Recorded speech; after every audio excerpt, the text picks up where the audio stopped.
Emily, you've got the coolest Zoom background.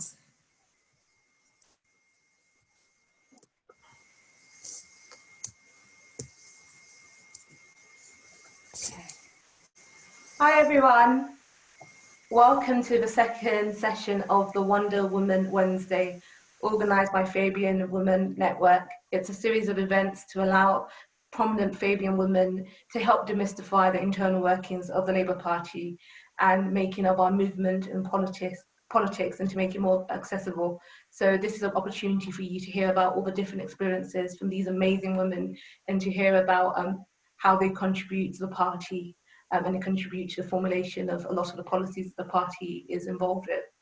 I am Taiwo Watemi, Labour MP for Coventry North West. I'm newly elected, and that was in the 2019 December elections, and it's been an honour. And I'm also the PPS for the Shadow Home Office team, and yes, so it's a pleasure to have all of you today with us, and I hope that you enjoy today's session. So today's session is focusing on the Labour National Executive, the NEC, and the National Policy Forum, so the NPF, and this is to provide an opportunity for us to see what actually happens in the back doors and to understand some of the secret workings of both institutions and how they contribute to the Labour Party. So I'm delighted to be joined by three of the most wonderful women. The first is Joanna Baxter, and she's a member of the NEC, and she represents the CLP, so many of you will have voted for her in the elections. She has grassroots experience. I can see Emily saying yes. She has grassroots experience and has been campaigning. She was very young, since the age of 16. She has held many positions across every level of the party. She was a Fabian Women Network executive, just like myself, and so it's always great to have a fellow Fabiana. And she's had experience with pretty much all the CLPs. The last time she was on the NEC, she visited every CLP up and down the country, getting to hear a lot of your stories and meeting all of you. So I'm definitely sure that you'll be seeing Joanna around again. The next panelist that we have is Councillor Alice Perry. It's a pleasure to meet Alice. Alice has worked in higher education and she's a Labour councillor for St Peter's Ward in Islington, in London. Alice joined the NEC in 2014 and she represents all the local Labour councillors. And I have no doubt that she'll have interesting things to let us know what's actually going on from a councillor's point of view in the NEC. We also have Councillor Emily Rolls. She is a local Manchester City councillor. She represents Moss Side Ward and she's a political researcher for the trade unions. She actually joined the National Policy Forums via the trade union, and she is also part of the Conference Arrangement Committee for the Labour Party. So I'm quite interested about that, actually. I've always wondered how the conference is set up. It will be really great for her to demystify what the NPF is, how to get involved, and also the trade union aspects of it. So it's a pleasure to hear from all these women. And just before I start, I just need to give everyone the necessary housekeeping rules. So we do hope to keep everything 1 hour, so we'll be finishing at 8:30 p.m. We have disabled the chat function, but if anybody wants to ask any questions, they can ask it through the Q&A box, and that gives an opportunity for anybody to ask any questions they want throughout the event. I will start by asking them just a series of questions for the first 30 minutes, and then the Q&A questions will be asked in the last 30 minutes, so from 8 o'clock onwards. And you have the opportunity to vote on the questions that you want to ask as well. So it is an interactive session. So my first question actually is to Joanna. Joanna, it would be lovely for you to get us started and tell us a bit about the NEC, how you got elected. Okay, so thank you very much for having me here this evening. And for the very warm welcome that you gave me, Tao. Just to say, I probably didn't visit every CLP in the country, but I have visited, I think, more than any other representative, 183 at the last count. So I first got elected to the National Executive Committee in 2010. I stood as an independent candidate, so not backed by any of the different factions or slates in the party. And I've always stood in the CLP section, so representing ordinary members of the Labour Party. I've been an activist since the age of 16. I've served as a branch organiser, CLP secretary for 13 years, chair of a local campaigns forum, and I'm now chair of my own CLP in the west of Scotland. So I'm rooted in the party. The National Executive Committee is the governing body of the Labour Party. If you look at the rulebook, it says there shall be a National Executive Committee which shall, subject to the control and directions of party conference, be the administrative authority of the party. So between conferences, it's the role of the National Executive Committee to ensure good governance in the Labour Party. And obviously that's a great responsibility. It's usually comprised of lots of administrative and very difficult decisions sometimes about how we take the party forward. Everything from setting the strategic direction of our election campaigns to selection processes, disputes, disciplinaries, and distributing the funds within the party appropriately and making sure that CLPs and the membership are heard. So the National Executive Committee is comprised of different sections of the Labour Party. We are a broad church. Obviously, we have our trade unions, our affiliated societies, and obviously our membership, our councillors, who Alice represents, and obviously our Parliamentary Labour Party. So they're all represented in different parts of the National Executive Committee. The section that I represent on behalf of the local constituency parties and membership, there are 9 of us who are elected by the entire membership. So we're the only section of the party that's elected by the entire membership of the Labour Party. And in order to stand, I mean, any member could stand on that section. You do have to get a certain number of nominations in order to get on the ballot paper, but assuming you meet that, you can go forward and stand for selection. There's nothing stopping anybody in doing that. It's work that certainly for those of us who have day jobs, we do in our own time. It's not always best suited to other responsibilities, but we do it because, you know, we're grounded in the party, and we have a responsibility to the party, and we want to see it succeed. So I hope that gives you a good overview of what we do. Just to say, some of us, Alice, myself, etc., we try to produce reports of what we got up to on the NEC, just to try and make sure that our work is a bit more visible for people. Certainly one of the reasons I stood initially was because I didn't know anybody on the NEC, and I didn't know how direct decisions were made at that highest level of the party. And so one of the things that I wanted to do when I got elected was bring the NEC out to the membership and make sure that members felt that they had a voice there. Wow, that sounds amazing. I wonder how you find your time in managing everything together. My next question actually is directed at Alice. Alice, you represent all the councillors in the NEC. How is that? What does that actually mean? And just how much strategic direction does the NEC hold in terms of what the party does? It'd be great to hear your thoughts. Thank you very much. The second part of that question is a really interesting question as well. So I represent councillors. Councillors have 2 places on the NEC, which, given the COVID pandemic, and we're seeing kind of key role local government's playing, like, it's something that we've always said just isn't enough. It's not enough representation. And so we're always campaigning for more seats on the NEC and also on the MPF and other internal bodies. It's an interesting thing. So the NEC does have a lot of key powers, but also a lot of powers held by the General Secretary's office and by the Leader's office. So the Leader's Office and the General Secretary's Office, in practice, they formulate a lot of the policy with the MPF, and Emily will talk about that as well. A lot of the key decisions around campaigning in reality made by the General Secretary's Office and the regional offices, although for like local government elections, they'll convene like a body of representing councillors from around the country whose elections are that year, so they can kind of feed into that process. Because like a body of like almost 40 people maybe isn't the best place to decide like strategy when you need to make a decision very quickly. The things the NEC is responsible for, and the things that I think maybe a lot of people joining this session might be interested in.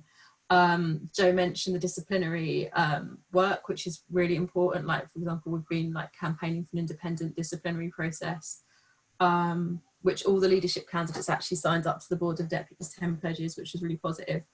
And like one of the highest profile things we do are things around selections, that will decide which seats are all women shortlist selections, which is a very interesting discussion. I'm always in favour of making all of them all women shortlists, and I'm very keen. I think there's a question on all BAME shortlists as well, and I'm really keen on those. It will require a legal change, but I'm really strongly in favour of all BAME shortlists as well.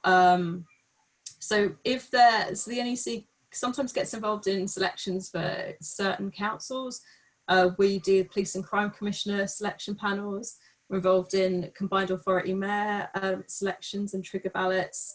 We do parliamentary by-election panels, which is why we've been able to actually do some all BAME shortlists through that, because in fact our first all BAME female panel produced an all BAME female shortlist, which was a really positive step, I think. And also we do in the snap general elections, in the past, we have directly selected candidates, which can be controversial, and it's always much better for members to select. I had the very surreal experience in 2017 when me and Pete Wilsman selected the candidates for the Eastern region. And yeah, like where we could actually, I just followed the guidance also of the regional director and the regional board chair who knew the area and knew the constituencies, and most of the candidates we selected, like, it worked out very well. But it's not a perfect process, and I'm always in favour of members selecting and getting a choice, the kind of widest choice possible of local candidates, so like no one's excluded, and that people can just choose the best person for the job by the members and give them a real choice, because I think that always works out best in the long run. So those are some of the key things the NEC does compared to the General Secretary, but I think I'll leave it there as well for now. But like, yeah, open to discussions and answering more questions. I could talk about this like long, and you can read my reports as well and email me if you're interested too. I think, Alice, it's quite interesting to hear about all the different processes the NEC is part of, and I have to admit it's really important that members do get that vote, because if not, it all just goes upside down, and I've heard many stories about how that can go really sour. So I guess before we go off to before we focus more on the NEC, let's get to the NPF, the National Policy Forum. Emily, it will be really interesting to know, what is the National Policy Forum? What do they do? How does it work? How do you get elected? How do you represent them even if you're part of a trade union? Let's start with those questions before I bombard you with more. So I am actually really excited to be able to talk about this, because I think sometimes there's an idea that Labour Party policy is made either out of sight and behind closed doors, or very publicly at Labour Party conference. And neither of these is quite the full picture of how policy is made. So I hope I can put it into a bit of context. So I guess, what does the National Policy Forum do? It's a body of elected representatives from across the spectrum of stakeholders and groups that make up the major sections of the Labour Party. Sorry, I'm trying to stop the glare on my glasses. So reps are elected to represent constituency parties and grassroots members, MPs and councillors, affiliated organisations like trade unions, the Co-op Party, LGBT Labour, BAME Labour, Labour students, and then socialist societies as well, so including the Fabians. There are over 200 reps who are elected by the constituencies or the groups that they represent. And as reps, we all sit on one of 8 policy commissions. So each of these commissions is co-convened by a Shadow Secretary of State and an NEC member. And as an example, Alice is actually the co-convener of my policy commission that I sit on. So the MPF and the NEC have a direct link between them. And as members of a policy commission, we hear evidence from experts related to our policy area, and we discuss submissions from members, local parties, and other stakeholders. And the MPF looks at Labour Party policy all year round, with the policy making process running across the parliamentary cycle. So it runs from general election to the next general election. And it culminates in the manifesto for that general election, where the work of the MPF over the previous years is put forward by the co-conveners of the policy commissions. And each year at annual conference, the annual reports of the MPF are read and voted on by conference delegates. These annual reports go into detail about the work of the MPF and the policy submissions that each of the commissions have received. Are you with me so far? Yeah. Also at Labour Party conference, the MPF holds seminars where delegates can discuss ideas and raise questions to the Shadow Cabinet and to National Policy Forum reps. But as you've probably guessed, following the 2019 election, we've entered into a new cycle of policy making. And this has really been shaped by the COVID-19 pandemic and what our response should be, not just as a party, but as a nation. However, it's important to say that you can contribute to the commissions with other perspectives. Your contributions don't have to be related to the pandemic to contribute. So I guess the crucial thing is, how do we make the policy process work for our campaigns or our key issues? And as I've mentioned, the policy process is year round and it's open right now. And you can contribute online on the MPF website, which hosts the 8 Policy Commission consultation documents, and it's got questions on each. And meetings this year are online due to the pandemic, but in previous years, the forum has met as a whole a few times a year to discuss policy and to discuss the consultation documents. And instead this year, we're all meeting remotely. So as members of the Labour Party, how do we get involved? There are a few ways. After this meeting finishes, you can head to the National Policy Forum website and you can start contributing to Labour Party policy straight away. You can attend online consultation sessions. There's a programme of these for the National Policy Forum, and there are 2 in the next week with Shadow Cabinet members in attendance. So I would strongly suggest people consider attending those if they want to learn more or ask a direct question about policy. There are also regional consultation sessions with regional reps and stakeholders, and these feed into the National Policy Forum. So look out for the regional Labour Party organising these. And I think the most crucial way that we can make policy work for us and for our campaigns is the most old-fashioned, I suppose, which is to speak to your MPF rep. You can contact your regional reps as members. Your Member of Parliament might be on the MPF. If you're a member of the other constituencies, like the socialist societies or affiliated organisations, you can speak to those reps. If you're a local councillor, speak to your LGA rep. All of the contact details are on the MPF website. And I feel very passionately about this. There is no better time to contribute to this than right now. Well, after the meeting finishes, please don't go now. And I also really passionately believe that the process is made so much better by members contributing to it. Our members are the most incredible resource that the Labour Party has.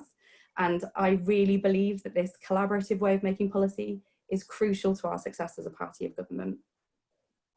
Thank you, I completely agree with you. It's always great to hear from members and their views. It helps to formulate a lot of the policies that we all come up with.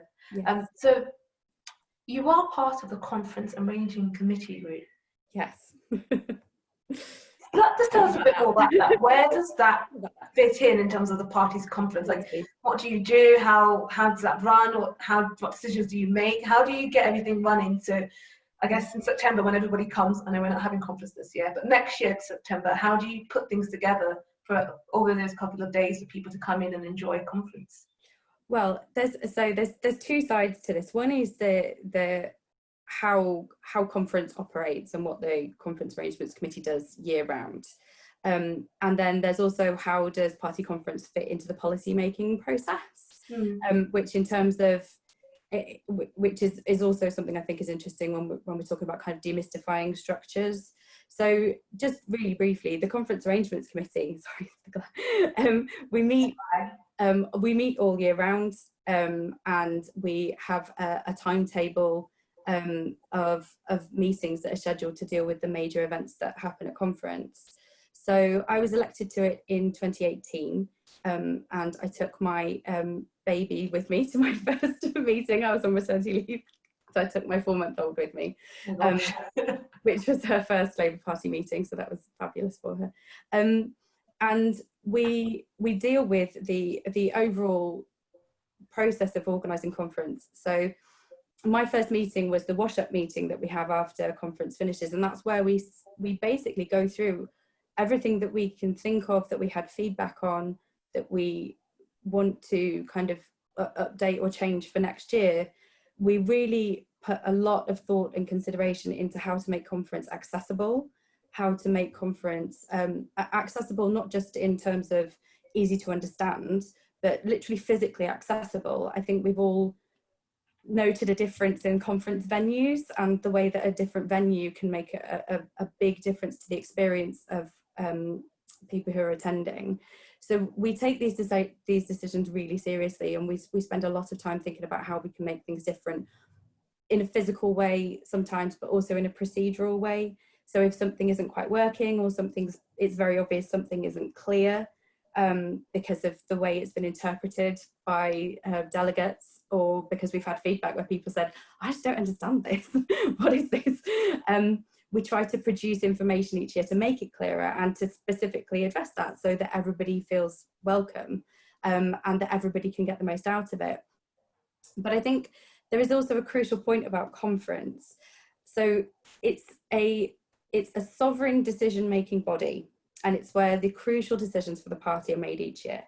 And we vote on rule changes which govern how the party operates, and on accepting annual reports to conference. And obviously it's very crucial for lots of other reasons. It's where we all get together to discuss policy, and to debate and to challenge each other, and to refine our positions and be exposed to new ideas and new campaigns and broaden our horizons. And so MPF reports are voted on and discussed at conference, and as party members you can directly engage with the National Policy Forum. And I think there's also a really important point about compositing. So CAC, if you've ever been a part of the compositing process for a motion that's gone through, you may have met me or one of my CAC members. We chair the compositing sessions, and it's really important because it means that the motions passed have the broadest level of support. They're in a position that we know the proposers of the motion and the members of the party are happy with. But there is a point about motions that are passed at conference, which is that they're not automatically Labour Party policy.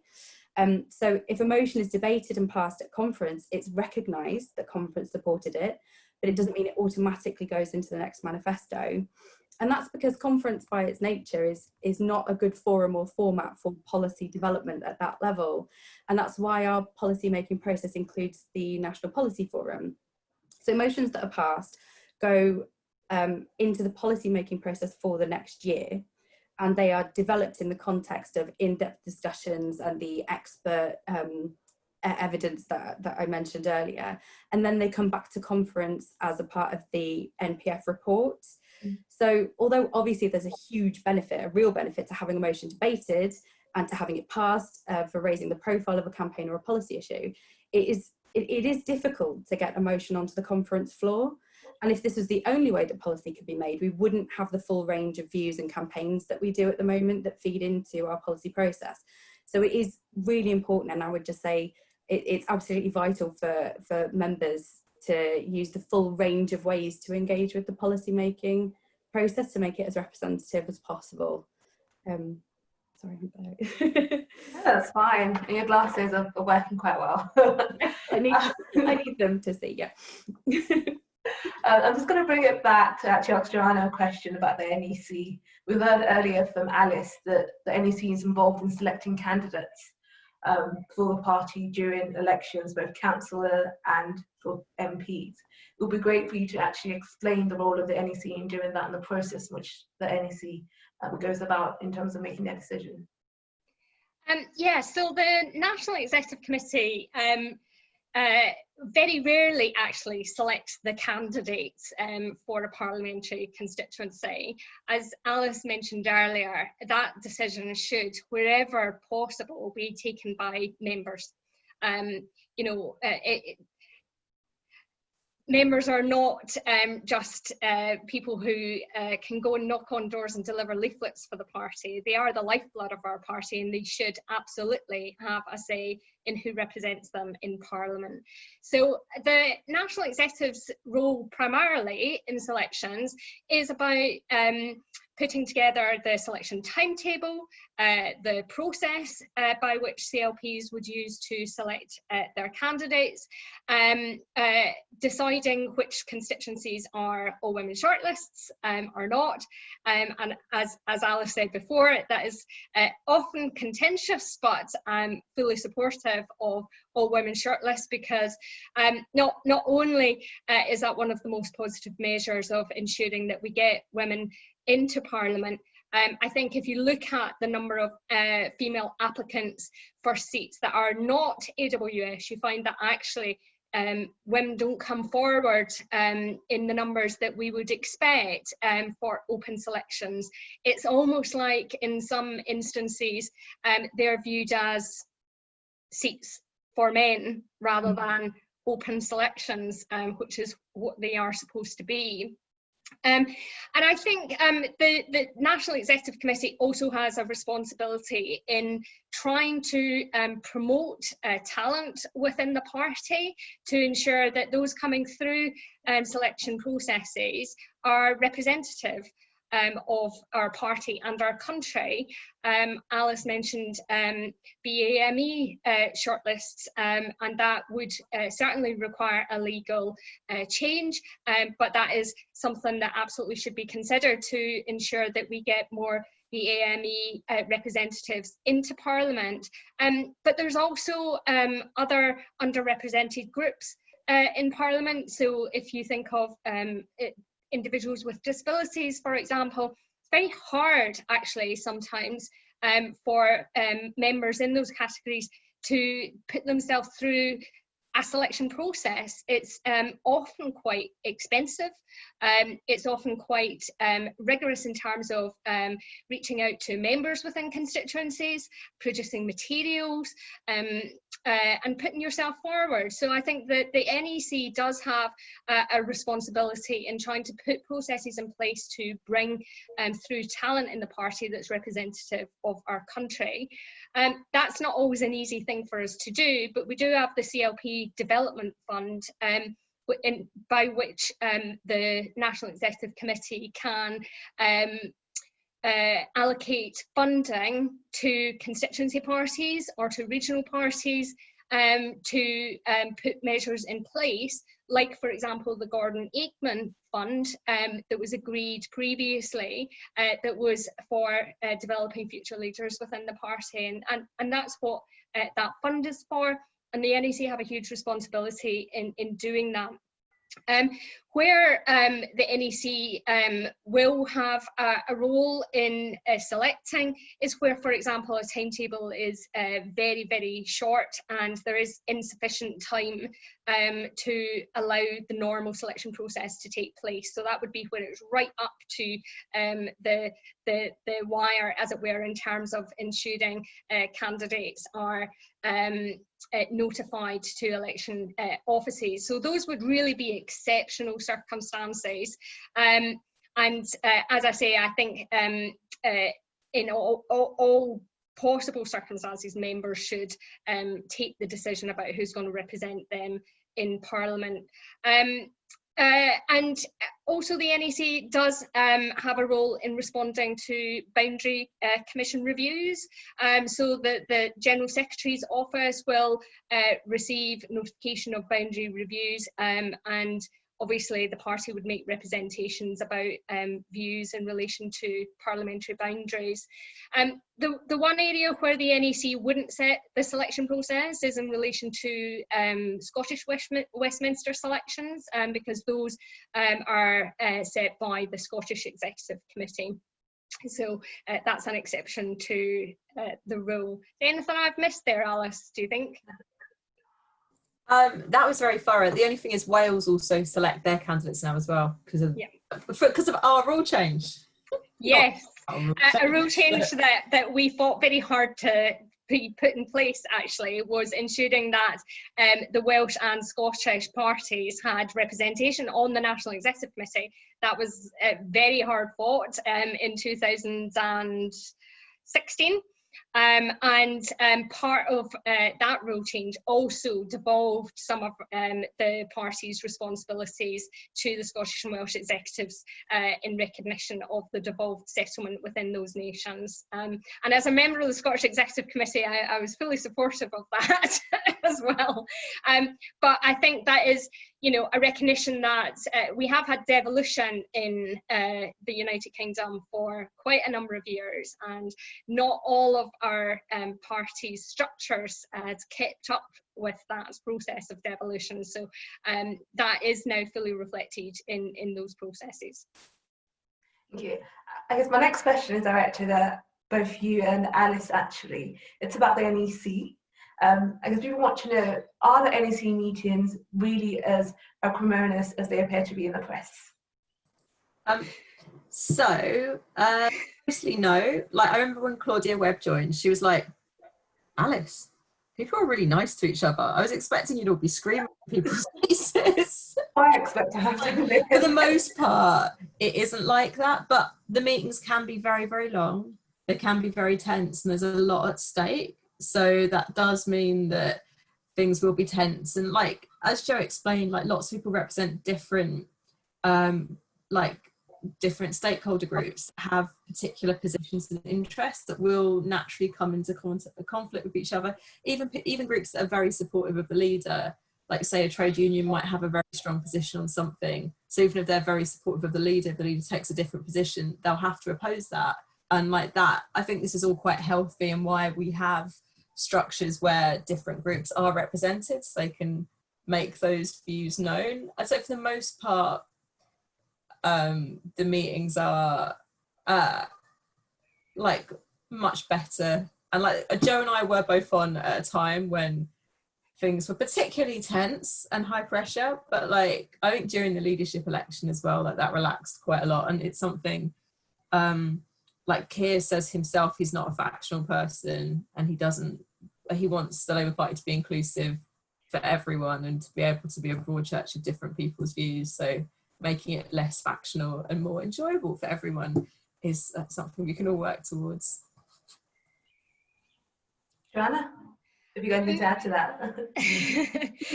So, I mean, Alice is right. There are often very difficult decisions being made at the NEC, with conflicting positions being taken, and high stakes. So we have both been on the NEC when things have been particularly difficult. I mean, I spoke out about one particular meeting and have never lived it down. But I would only do that if really I thought that actually something had to change. And I think Alice is right. The new leadership have come in and have said straight away that they're not factional, that they want to bring the party together. And I think one thing that we all know is that divided parties do not win. So we have to have to come together behind a strategy and a platform of trying to ensure that the Labour Party gets into a position of power so that we can deliver for the people that we came into politics to serve. And I would go back to, I mean, this week is particularly poignant because it's the 4th year anniversary of the murder of Jo Cox. And I constantly reminded of her words, which is that there's far more that unites us than that which divides us. And we do need to, when we are sitting round those tables taking those very difficult decisions, remember that when people are vehemently arguing a particular point or issue, that they're doing so from a position where they feel passionately about it and you might disagree. But if you keep in mind the fact that we're all trying to achieve the same aim, then I think we come out of those with agreed positions, and it's a responsibility of all of us to go forward in a united and consensual manner as far as we possibly can. I agree with you. It's really important for the party to stay united. It's one of the things that we really saw during the general election with the press trying to tear us apart. Yeah. Actually, Emily, just following up on what Alice said, given that we have a new leadership, so we have Keir, we have Angela, and we have David as the new General Secretary, can you give us a hint into the type of culture in which we're expecting and what priorities we're expecting to see from the new team? I'm not sure that's something that I particularly could enjoy.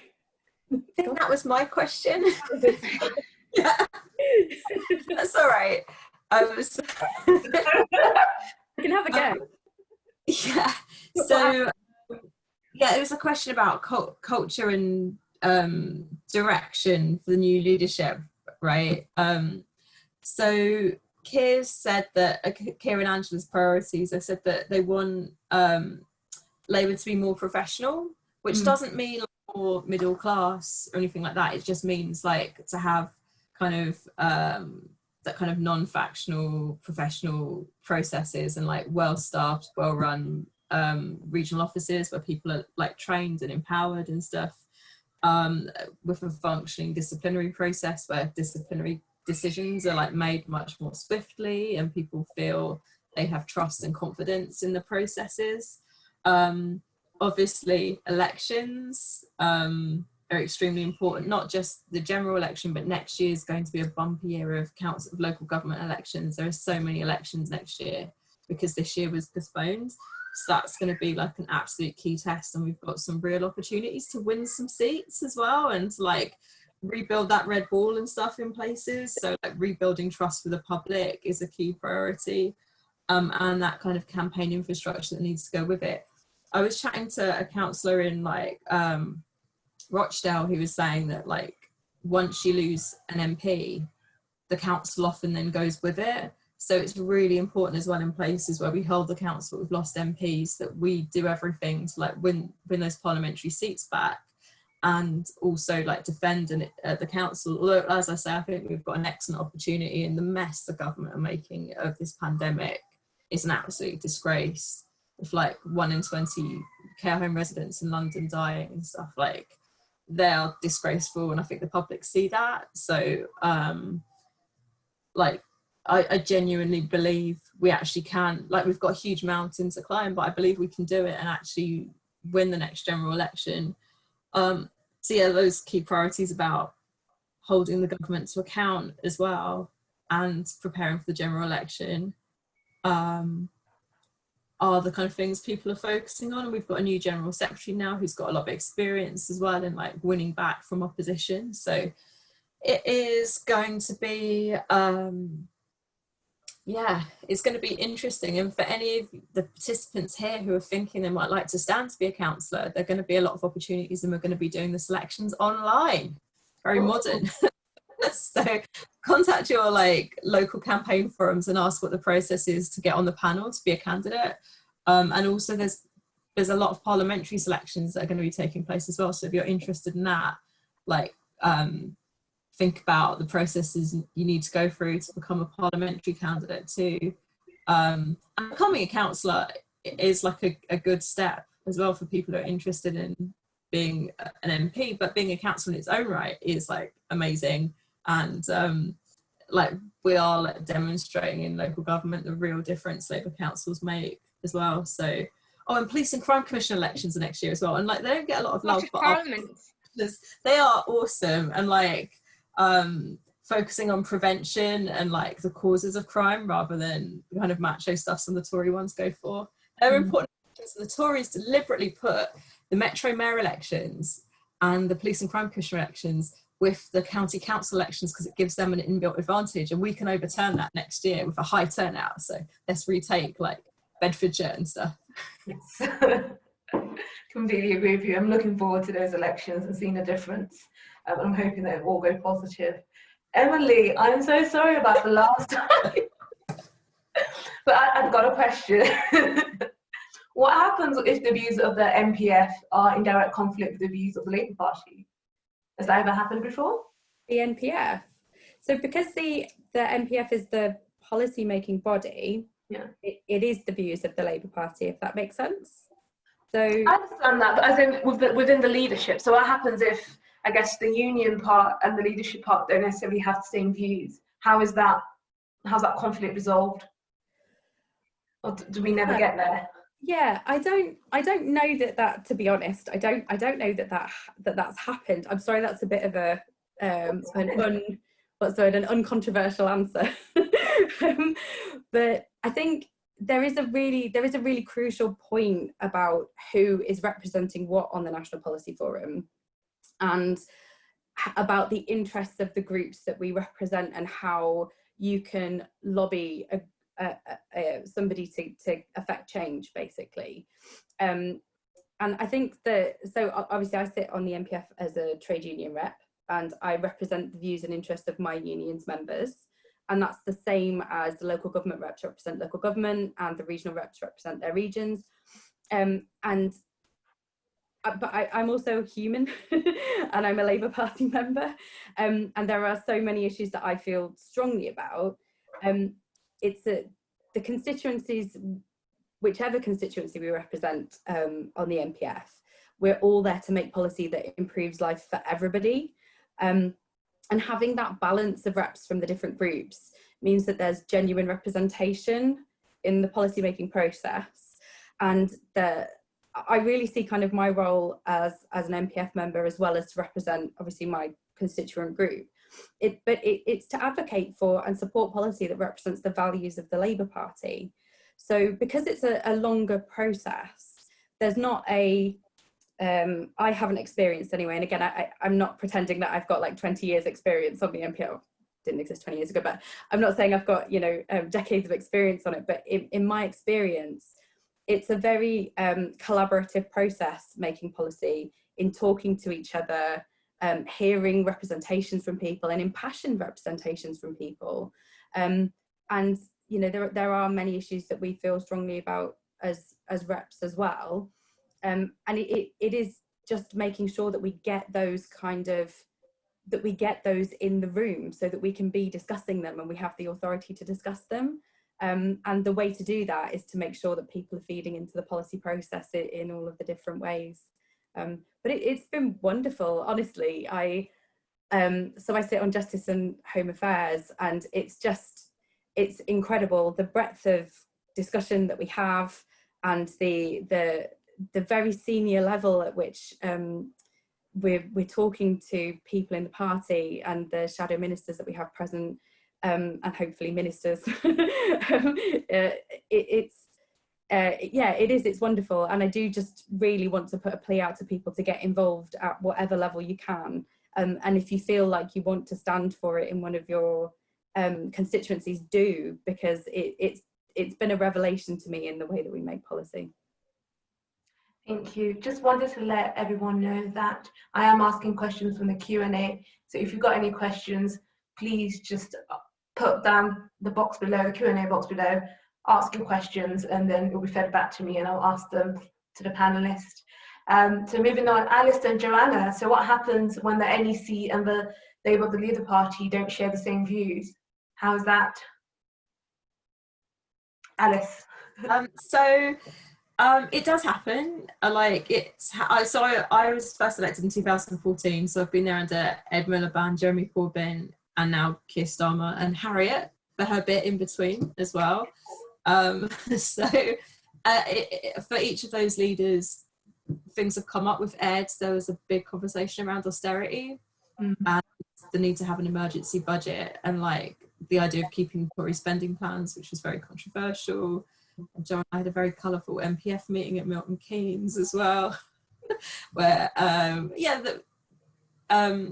one of the things that actually happened when Jeremy was leader that I think, compared to Ed, was actually very healthy, is people were able to speak much more freely and like put forward their views. So like, whereas when Ed was leader, it would have been seen as very disloyal to question things. It turned into maybe a bit of a free-for-all sometimes, but I do think, I know Joe's like, I'm not sure where you're going with this, Alice, but I do think that kind of like more open culture where people could like express conflict more directly was in some ways quite healthy. And like, as long as it's done constructively, conflict itself isn't a bad thing. It can like, you don't want to have groupthink and everyone just saying the same thing and no one questioning anything. Like that kind of genuine debate and a diversity of opinions being aired is something that is healthy and can, if harnessed correctly, can lead to creativity and good governance and stuff. What we did see though at its worst was when that wasn't healthy or creative and actually was extremely destructive and got so bad at one point we had to suspend all party meetings. So like no one wants to ever be in that situation. And like, so it's kind of that kind of balance of how you manage the inevitable conflict that will turn up, because the leader of the Labour Party has to be able to build consensus, and they've got an agenda they want to get forward. They've got a mandate from the people that voted for them. But at the same time, there are lots of other stakeholder groups from across the Labour movement that have like really important points of view they need to represent. So good governance, I always said, like, good governance isn't blindly doing whatever any leader tells you.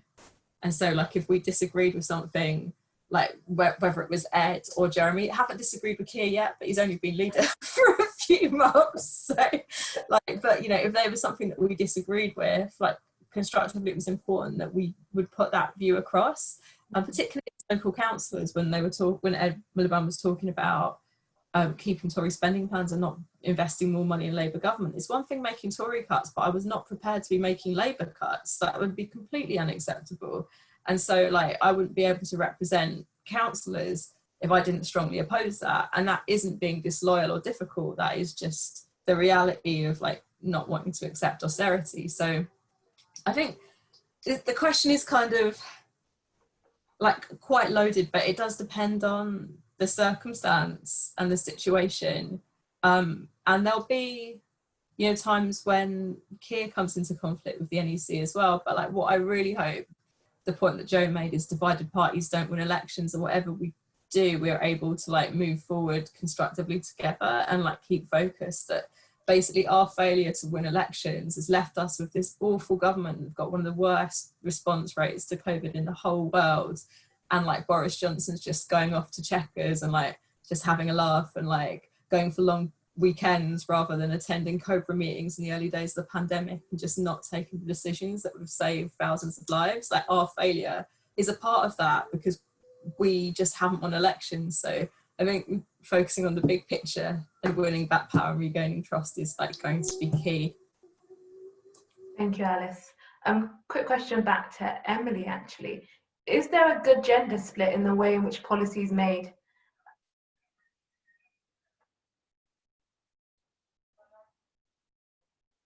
I'm sorry, I can't hear. Oh, it says my mic's not working. Can you hear me now? Yes. Sorry, my mic is not great. In terms of a gender split, so I'm not really sure how to answer that question, to be honest, because I think the NPF is representative and there is a good gender split of people on the NPF, if that makes sense. But in terms of who is submitting the policy that we are talking about and whether that's coming from a diverse range of people, I don't actually have the information on that, so I don't know. I think that when we think about policy, we're always thinking about the impacts of people. So we would think about whether something had a disproportionate impact if it was to be a policy, or correcting a policy that has a disproportionate impact, if that makes sense. Yeah. But that's actually a really good question, and I think that's something that we could possibly take back to the NPF in terms of looking at the kind of diversity of who's making the decisions. And because, I mean, as we've all spoken about, the proper representation for a diverse range of people in these positions is how we get good policy, and it's how, in my opinion, the best policy is made. So I think that's really an important point. Thank you. And are you aware of the gender split within political advisors? Do you know if they have a good representation of women? I don't know. Do you guys know in terms of political advice? But I think getting data to monitor that, and also the how many are BAME, how many are working class, how many are disabled, LGBT, and so on, would be really useful, not just for candidates, but for party staff and also parliamentary party staff too, because those roles are often people from those roles go on to become MPs. So if they're all just like middle class white men, that's not going to take us to where we want to go. And I know that people have said that BAME groups are underrepresented. So I think that's a really important question to take back, maybe to our policy commission as well. It's probably one for the others, but we can ask too. I agree, actually. I'm trying to think whether or not it's diverse, and I don't think I can comment to that. I'm not too sure just how diverse it is. Joe, quick question about the parliamentary candidate selection. How do people go about in terms of how the shortlist is it done regionally, or is it done by the NEC? It would only be done by the NEC where time didn't allow for it to be done at a local level. So like I was saying previously, if the timetable was right up against the deadline for submitting notification of candidates. But CLPs should be able to shortlist their own candidates. That's generally how things work. There was in the past a parliamentary panel which people applied to, and if you were on that panel, you were an approved candidate, and when it came round to selecting for constituencies, they would select from that panel. That process doesn't exist now. It's a direct application to CLPs, and I mean that happens in Scotland as well, and Wales, where they have control of their own selection processes. But in terms of putting themselves forward, members can put themselves forward to those constituencies that they're interested in standing in, and then it would be for the selection committees of those constituencies to longlist, shortlist, and for the members of those constituencies to select.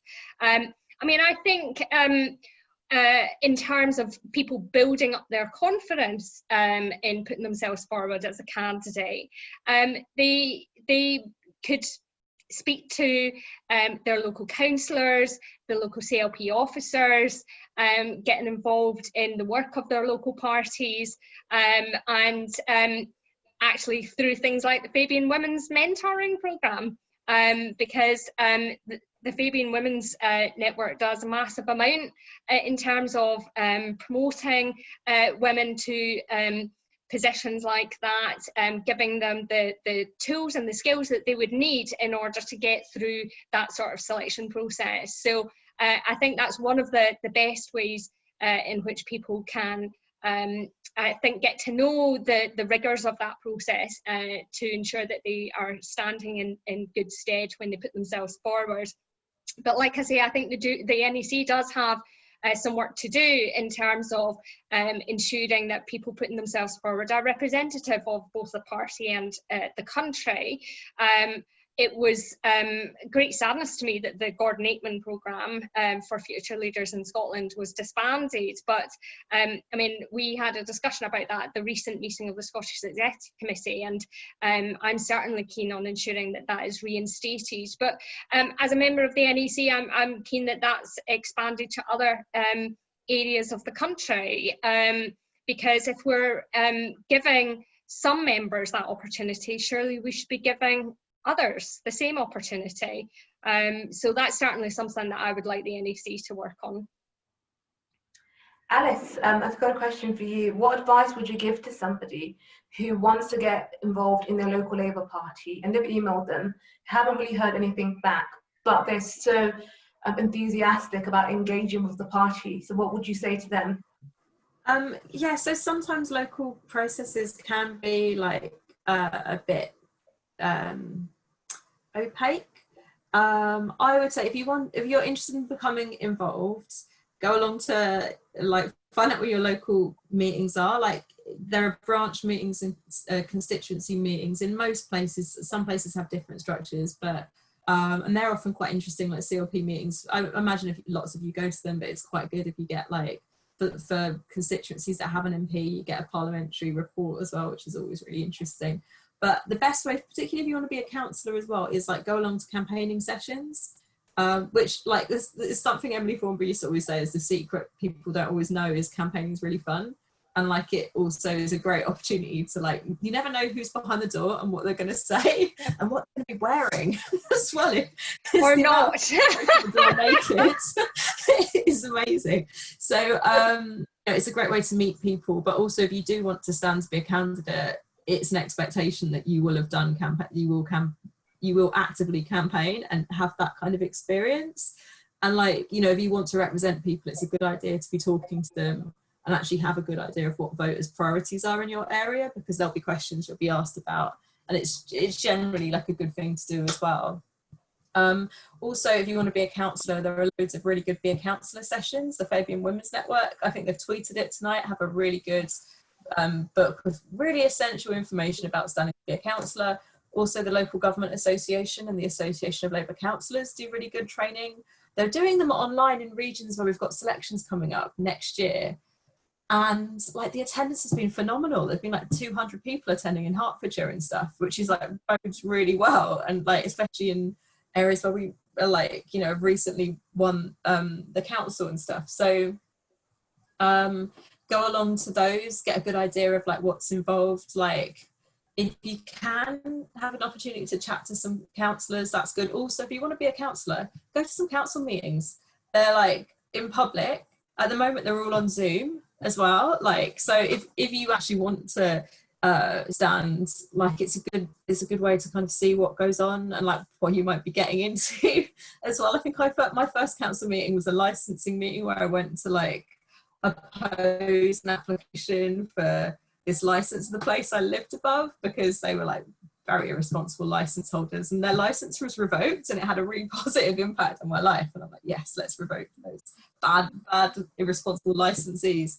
But there's like, but also to get a kind of full view of the scope that councils do, because it's not just bin collections and stuff. Like, you know, we have an amazing important roles like caring for children and like, we talk about free school meals a lot. Like, I'm really proud our council, we've been offering universal free school meals since 2010 to children in our borough and stuff. So there's like loads of really like life-changing things councils do. And like also you've got like Association of Labour Council reps you can like email, and like Emily said as well, like get onto the National Policy Forum website, find out who your policy people are and just expand your networks. Like now we're at home, it's a good time to like email people, ask if people can have time for a virtual coffee and stuff like that, and like just have a chat to people. And like from some of those conversations, it's really nice that people I've chatted to over the years, seeing like the senior positions they now hold, particularly like some of my friends who became MPs and stuff. Like I'm really like proud of like what people have achieved. So yeah, just don't be afraid to put yourself out there, because what's the worst that can happen anyway? Like sometimes who cares?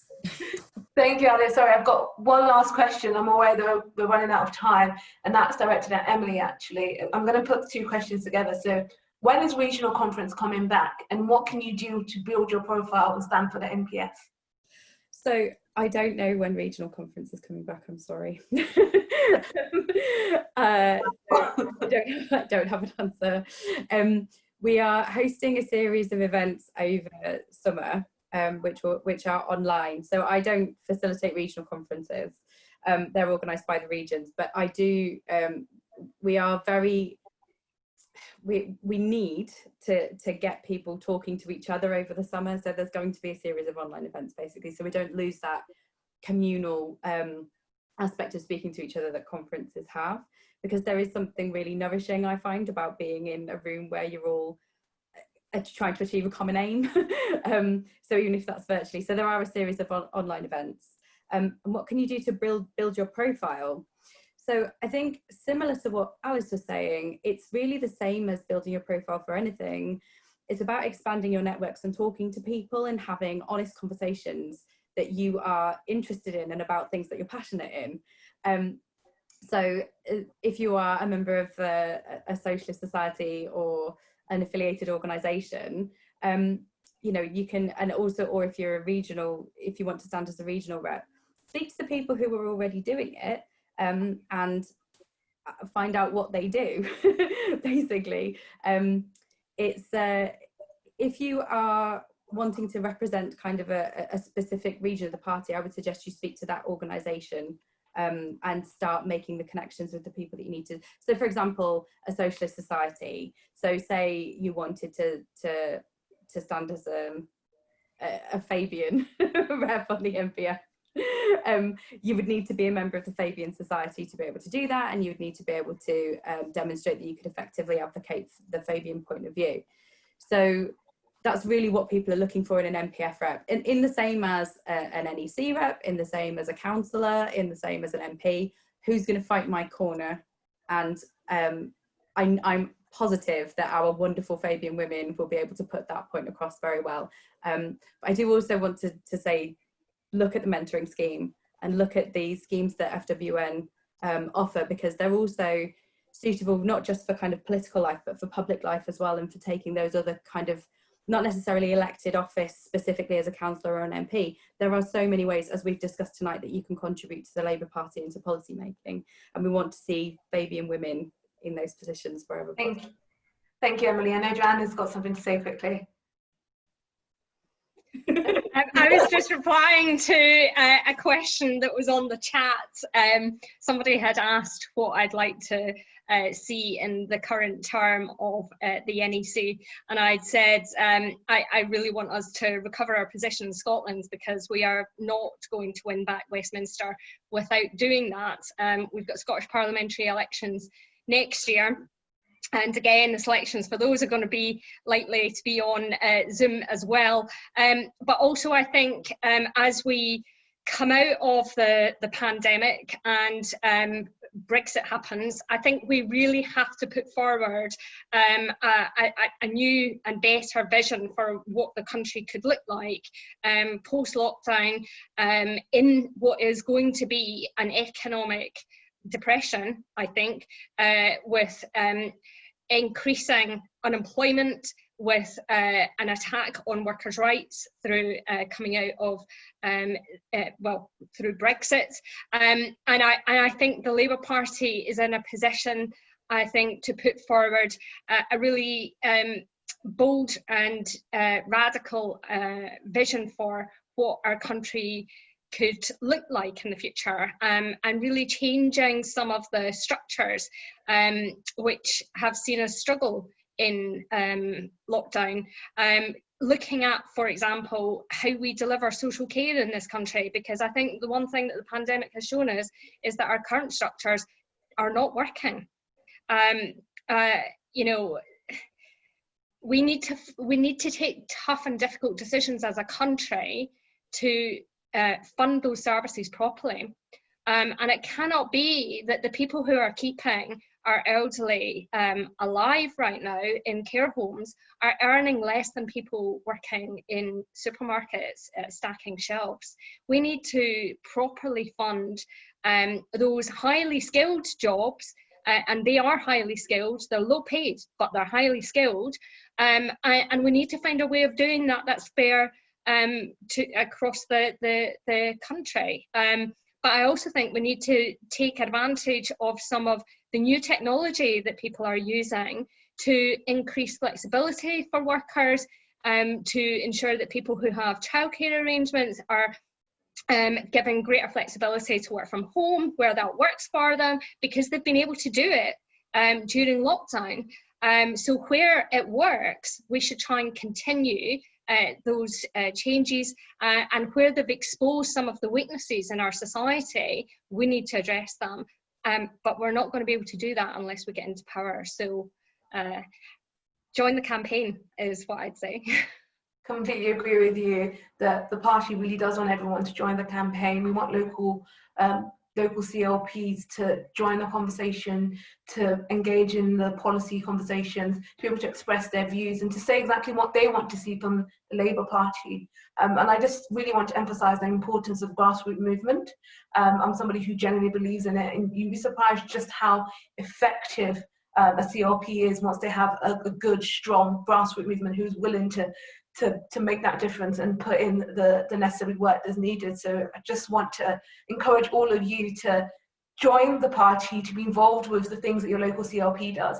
And I have to admit that sometimes there are challenges. I know for my local CLP, I didn't get meetings for, I think, over 2 years in which I joined them, no emails, no correspondence. And somebody said to me, oh, they're having a meeting. And I just walked in there and I said, hi, I'm a paying member, but I don't get anything. What do I do? And that was a challenge I had to overcome, but it was worth it. So I would encourage everyone to just try their best and find different ways to engage with local councillors, like it's been said, local MPs, and just see how you can be involved with the party. Again, I'm so grateful for everyone coming, and thank you, Emily, thank you, Alice, thank you, Joanna, for giving us that insight into the MPF and the NEC. It's always been something that I've been interested in, so it's great to hear from your view in terms of what you get up to. I would also like to thank everybody who joined us tonight. We want to thank you, and I'd like to apologise actually for running over time. I am aware that we're meant to finish at 8:30, and I'm sorry about that. But I would like to invite everyone to next Wednesday's Wonderful Women Wednesday session that we're having. The next session is happening on the 1st of July, and that's a conversation with Angela Rayner, who is the deputy leader of the Labour Party and the chair of the party, and she is amazing, and I know that she has brilliant things to contribute, and I would really encourage everyone to come in, ask her questions, and I know that she wants to hear from everyone, so please join us, and I hope you will have a wonderful evening. Thank you so much for joining us. Thank you. Bye-bye.